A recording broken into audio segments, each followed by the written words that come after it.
chairman of the session, just to appreciate this coordination and of sharing ideas from this platform, and the colleagues from the Secretariat, our brother Prof. Maluka, for inviting us to participate and share our views.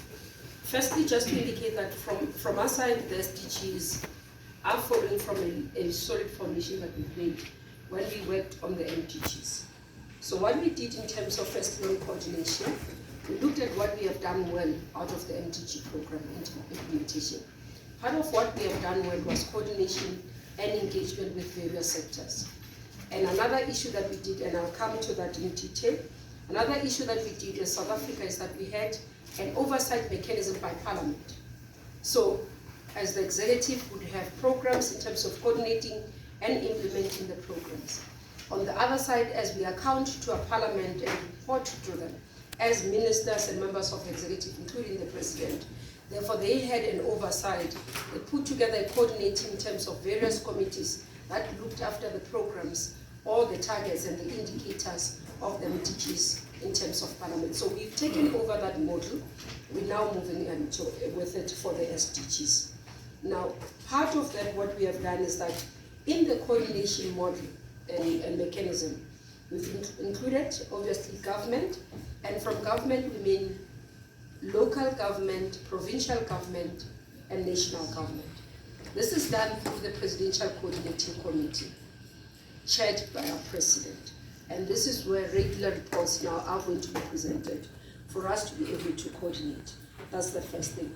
Then we have a stakeholder forum where it brings civil society, business sector, academia, and unions.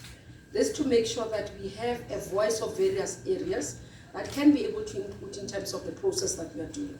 And that is now formalized. That's what I'm talking about, this structural mechanism that from government point of view led by the president, and obviously in terms of consultation is led by the minister in the presidency who is responsible for monitoring and evaluation.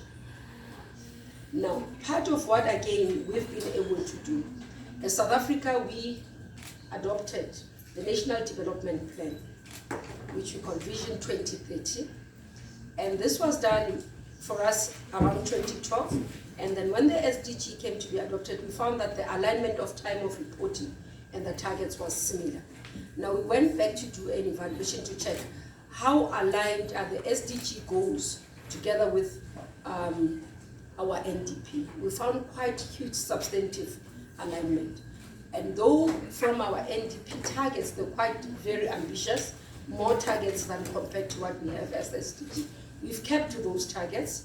We currently this year doing an evaluation to say, we are left with 5 years, how far are we in terms of that implementation? And that process of evaluation is led by our Department of Monitoring and Evaluation together with our Statistician General.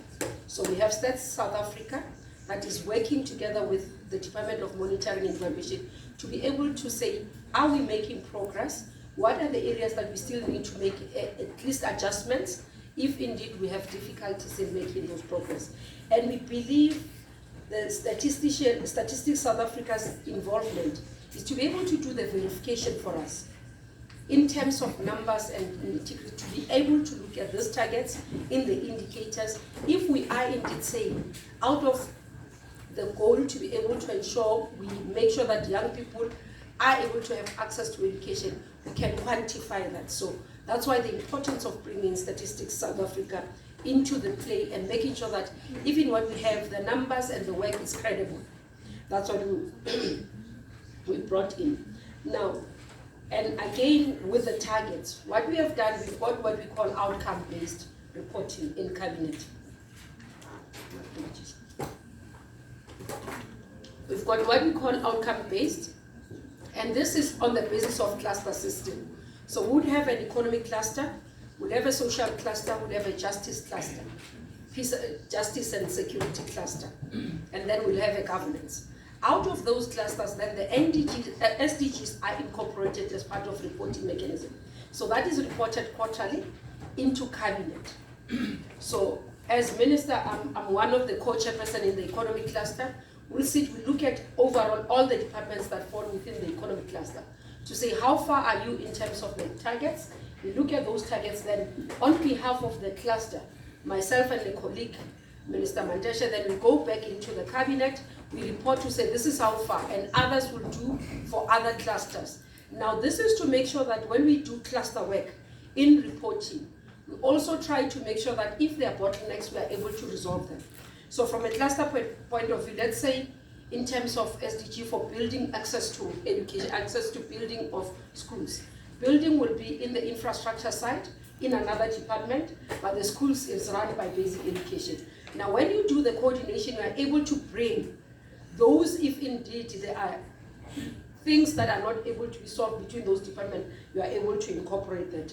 Now that's part of what we've been able to do, and we are able to see progress in the work that we are doing. Now, speaking to the issue of localization, we've included the local government, and the localization is because local government for us operates at a local level and grassroots.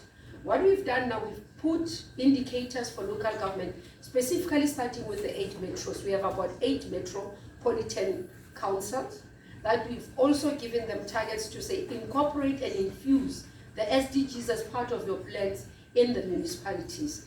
And that is done together with Stats SA as well.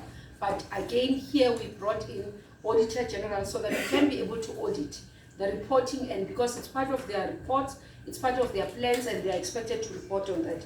And that has been able to help us in terms of mobilization and awareness in terms of the local level.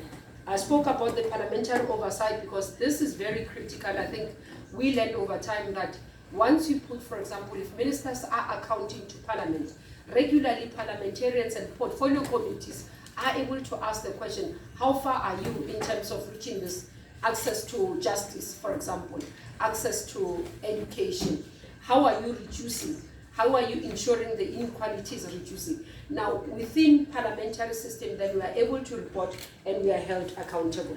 One of the things, again, that I need to emphasize is to say, because the major question that is being asked is to say, how have we been able to ensure that participation improves? As you can see, I've been able to explain in terms of government, in terms of civil society, in the coordination mechanism. What we expect from them is that they will be able to go and in their various sectors be able to say, as civil society, this is what we do. This morning when we presented our report, in the panel in front, we had a representative of business, we had a representative of civil society, as part of showing of the work that we are doing together. And that has been our strength and being able to coordinate the work. I know that my time is up. We've got quite a lot. I have not even gone into the issues, but I think that's enough for us to be able to share as our strength for the work that we've been doing. Thank you very much, Chair.